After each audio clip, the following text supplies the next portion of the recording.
حدیث نمبر ہے 374۔ انس بن مالک رضی اللہ عنہ فرماتے ہیں رسول اللہ صلی اللہ علیہ وسلم نے فرمایا جب آپ ہمارے ساتھ کسی قوم سے جہاد کرتے تو ہم سے لوٹ مار نہ کرواتے تھے یہاں تک کہ صبح ہو جاتی اور آپ انتظار کرتے، بس اگر اذان سن لیتے تو ان لوگوں کے قتل سے رک جاتے اور اگر اذان نہ سنتے تو ان پر حملہ کر دیتے۔ یعنی کچھ قبیلے، کچھ آس پاس کے علاقے مسلمان تو ہو گئے تھے، مسلمانوں کو اس کے بارے میں خبر نہیں تھی عموماً۔ تو پھر آپ صلی اللہ علیہ وسلم جب جہاد کے لیے لشکر کو روانہ کرتے یا خود کسی غزوہ میں تشریف لے جاتے تو رات کے وقت وہاں پہنچے ان پہ حملہ نہیں کرتے تھے، بلکہ انتظار کرتے تھے کہ شاید صبح کے وقت اذان کی آواز آئے۔ اگر اس بستی سے اذان کی آواز آ گئی تو وہاں پہ پھر قتل و غارت نہیں ہوتی تھی، جہاد وہاں پہ نہیں کیا جاتا تھا، لڑائی جنگ نہیں کی جاتی تھی۔ اگرچہ سب لوگ وہاں مسلمان نہیں ہیں، یہ بات ہمیں بتانی چاہیے، کچھ لوگ مسلمان ہیں جو اذان کہہ رہے ہیں تو وہ نماز بھی پڑھ رہے ہیں، ٹھیک ہے۔ اذان جہاں پہ ہو رہی ہے اس کا مطلب وہاں مسلمان رہتے ہیں، اور جہاں مسلمان رہتے ہیں وہاں پہ آپ جہاد کیسے کر سکتے ہیں؟ ہو سکتا ہے لا علمی میں آپ مسلمانوں کو ہی شہید کرتے۔ تو یہی وجہ ہے کہ آج ہمارے پورے دنیا میں جو ممالک موجود ہیں ان پہ چڑھائی اس طرح سے نہیں کی جا سکتی، یعنی ایک جہاد ہوتا ہے نا دفاعی، کہ کوئی دشمن ہم پہ حملہ کر دے ہم اپنے بچاؤ کا سامان کریں، ایک جہاد ہوتا ہے کہ آگے بڑھ کر اللہ کے کلمات کی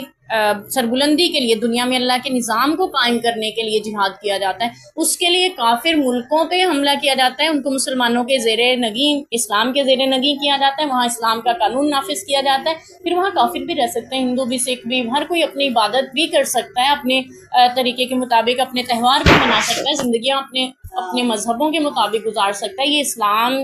نے ان کو اجازت اور آزادی دی ہے اپنے مذہب کے مطابق جینے کی، لیکن یہ ہوتا ہے کہ وہاں پہ نظام اللہ کا قائم ہو جائے،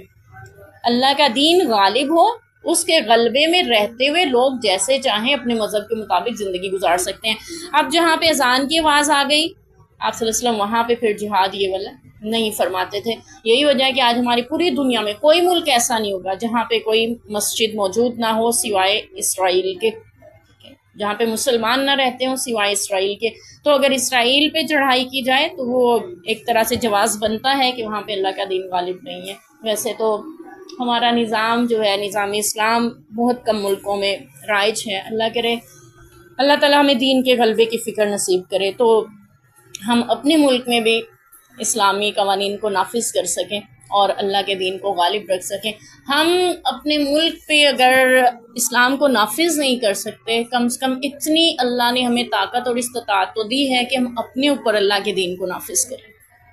اتنی تو طاقت آپ میں ہے اور اتنی سی جرأت اور ہمت آپ کو کرنی چاہیے کہ آپ پوری دنیا میں نہیں، اپنے ملک میں نہیں، اپنے محلے میں نہیں، اپنے لوگوں میں نہیں، تو کم سے کم اپنے اوپر تو اللہ کے دین کو نافذ کر لیں۔ اللہ ہمیں ایمان کی اتنی طاقت نصیب فرمائے، کم سے کم اس سے زیادہ بھی اللہ عطا فرمائے، تاکہ ہم اپنوں کے اوپر بھی دین کو نافذ کرنے کی بات کر سکیں اور اپنے ملک کے اوپر بھی، ملک میں بھی اور پوری دنیا میں اللہ کے دین کو غالب کرنے والوں میں شمار ہو سکیں، شامل ہو سکیں انشاءاللہ۔